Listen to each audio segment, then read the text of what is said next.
네, 파워인터뷰 오늘 순서입니다. 최근에 통계청의 발표에 따르면 지난 3월에 실업률이 17년 만에 최고치를 기록했습니다. 이뿐만이 아니라 청년 실업률 역시 11%를 넘어서는 등 사상 최악의 구직난이 이어지고 있는데요. 고용절벽의 공포가 현실로 다가온 지금 청년 실업률의 원인과 또 해소 대책은 무엇인지 국회 기재위 간사를 맡고 계신 자유한국당의 추경호 의원 저희가 직접 모시고 이야기를 나눠보겠습니다. 의원님 안녕하십니까? 네, 안녕하세요. 추경호입니다. 네, 어서 오십시오. 자, 앞서 제가 수치로도 말씀을 드렸는데 그야말로 실업률, 청년 실업률 모두 다 최악인 그런 상황입니다. 지금 의원님께서 현재 고용시장의 상황을 어떻게 진단하고 계신지 궁금하고요. 날이 갈수록 이렇게 실업률이 심각해지고 있는 원인 무엇이라고 좀 보시는지요? 예, 아시다시피 지금 실업 굉장히 심각합니다. 특히 청년 실업 문제 많은 분들이 걱정을 하고 계십니다. 예. 사상 최악의 실업률을 기록을 하고 있죠. 청년들의 약 4분의 1이 4명 중 1명은 지금 취업을 제대로 못해서 실업의 고통을 안고 있다 이렇게 보시면 되겠습니다. 예. 그래서 대부분 학교 졸업하면 바로 직장을 구하지 못하고 그렇기 때문에 또 재학 기간을 늘려서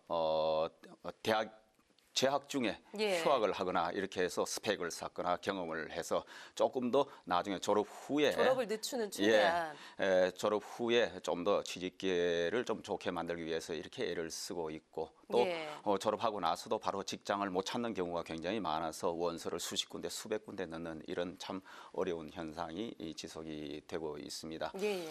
이렇게 실업의 원인을 보면 물론 여러 가지 복합적인 요인이 작용을 하고 있습니다. 우리의 청년들이 고등학교 졸업하고 나서 대학 진학률이 선진국에 비해서 굉장히 높은 그런 수준이고 그러다 보니까 대개 눈높이가 좀 높아지고 거기에 맞는 일자리는 부족한 이런 상황입니다. 그래서 거기에 따른 미스매치 현상이 생기는데 무엇보다 중요한 것은 청년들이 구하고자 하는 그런 일자리가 많이 부족하다는 데 문제가 있는 겁니다. 그래서 기본적으로 그러한 양질의 일자리를 많이 공급을 해줘야 됩니다. 그런데 이런 문제는 이제 그동안 여러 차례 누적이 된 그런 문제, 구조적인 문제입니다. 그런데 최근 문재인 정부 들어와서 소위 말하는 일자리 대통령을 표방을 하고 청와대 집무실에 일자리 상황판까지 걸면서 그렇죠. 강한 의지를 보였습니다만 일자리 문제는 오히려 17년 만에 실업이 최악이다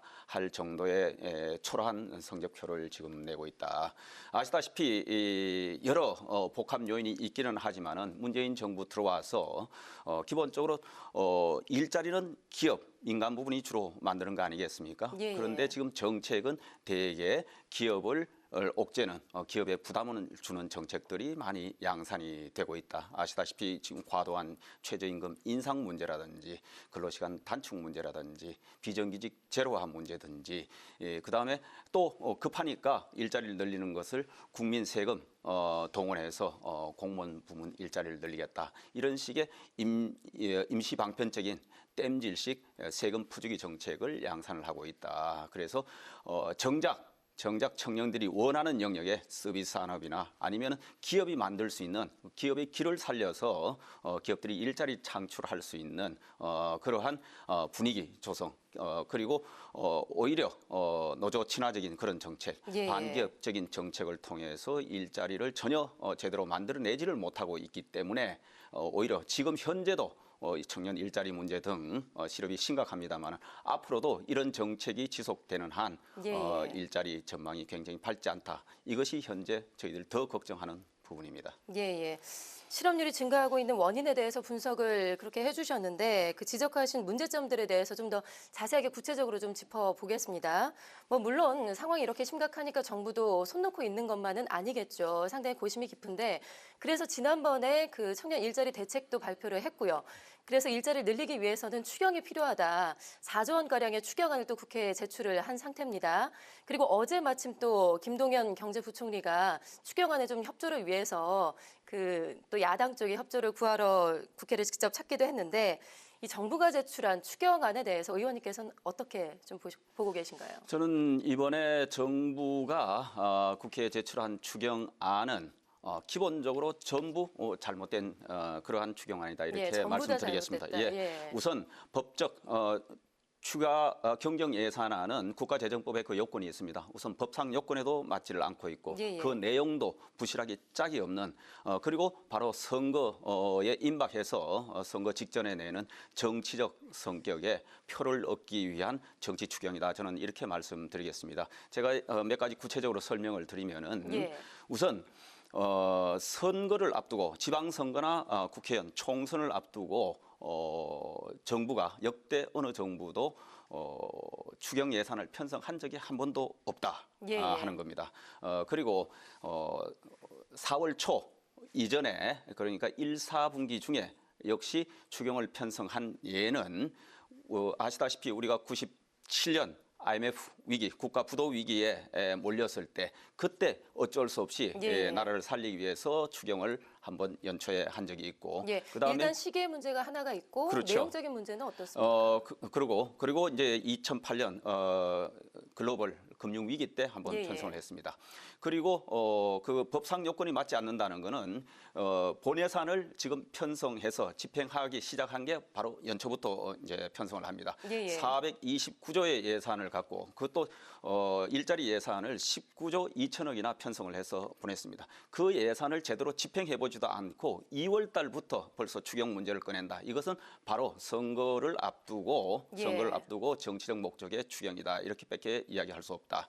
그리고 기왕에 지난해도 문재인 정부가 출범하고 나서 바로 추경안을 먼저 제출했습니다. 11조 원의 일자리 추경이다 하면서 그랬죠. 편성을 했는데 예, 예. 그때 우리가 편성해 줬던 그 추경 예산안, 일자리 예산안에 대한 성과 분석이 하나도 제대로 되고 있지를 않다. 그리고 그 예산조차도 반도 제대로 집행하지 않은 것으로 지금 저희들이 파악을 하고 있습니다. 예, 그래서 이렇게 부실하게 짝이 없는 상태에서 실업 문제 해결하겠다고 하니까 가장 손쉬운 우선 또 빚내서 정부 예산을 더 써가지고 그렇게 실업 대응을 하겠다고 하니까 이거는 지금 정부가 나라 살림 곳간을 아주 알뜰살뜰하게 살고 그리고 지켜야 될 그 정부가 주머니 돈, 삼짓돈 쓰듯이 그냥 손쉽게 펑펑 선다. 이거는 예, 예. 처음부터 끝까지 말이 안 되는 부적절한 그러한 추경이다. 이렇게 예, 예. 평가를 합니다. 그 예산 부분을 지적을 해주셨는데 일단 정부 여당의 입장을 들어보니까 이렇습니다.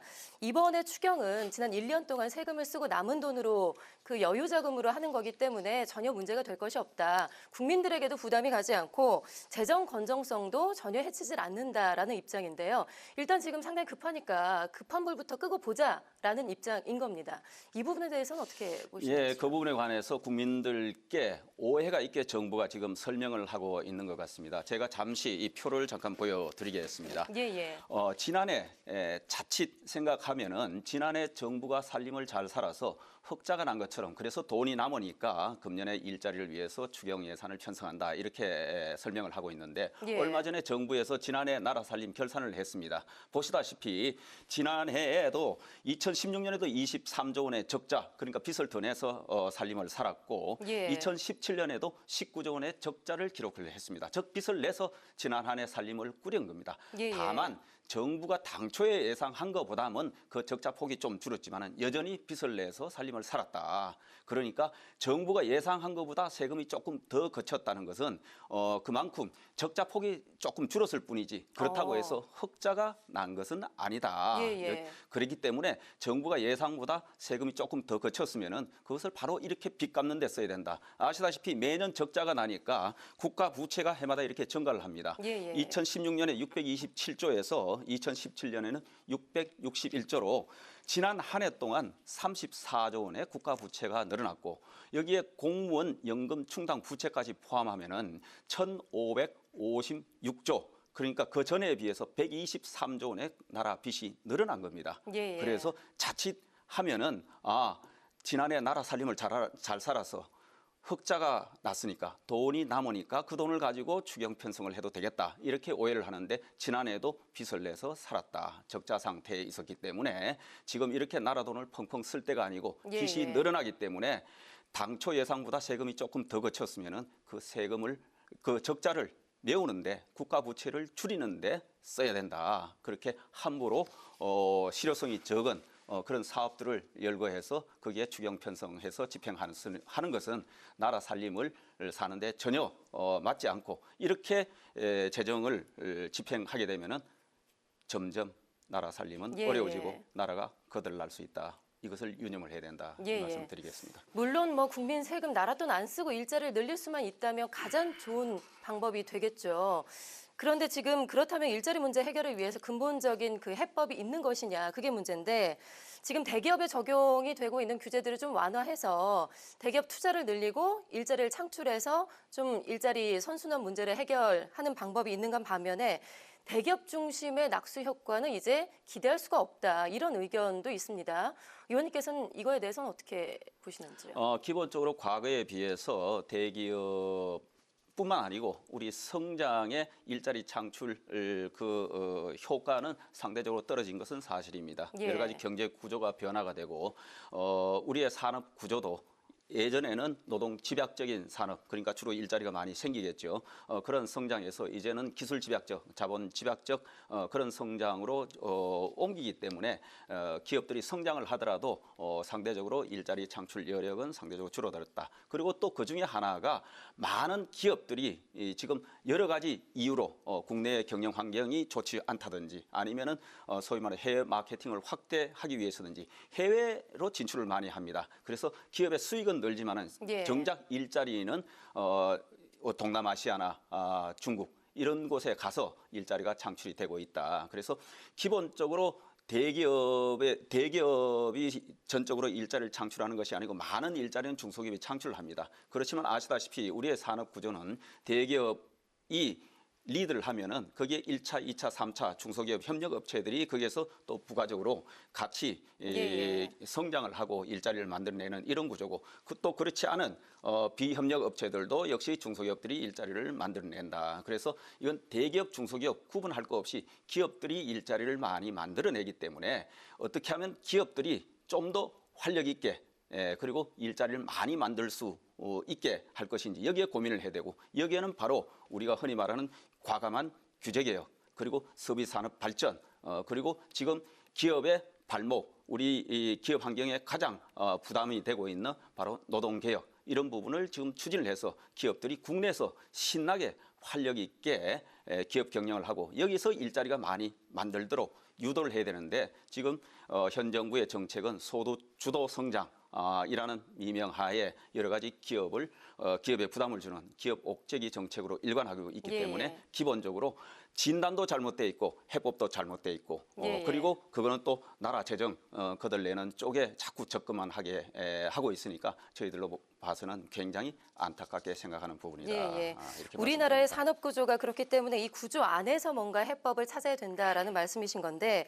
그래서 이건 역시 좀 일자리 창출을 위해서 해법으로 제시를 한 것 같아요. 네, 최근에 의원님께서 법인세 과세 표준 구간을 좀 단순화하고 법인세율을 인하하는 내용의 법안을 발의를 하셨던데요. 어떤 내용을 담고 있는지 간략하게 좀 소개를 해주시죠. 네, 국민 여러분들께서 기억하실지 모르겠지만은 지난해에 저희 당은 저 역시 법인세 인상 정부 여당이 강행해서 법인세 인상을 했습니다만은 법인세 인상은 안 된다. 이렇게 하면 우리 일자리 줄고 기업 경쟁력 떨어진다. 강하게 주장을 했습니다. 그럼에도 불구하고 정부 여당이 강행해서 저희들이 반대에도 불구하고 저희들이 결국 불참을 했죠. 법인세 인상이 됐습니다. 지난해 말에 정말 치열하게 싸웠죠. 그렇죠. 그래서 아시다시피 지금 전 세계는 법인세를 내리고 있습니다.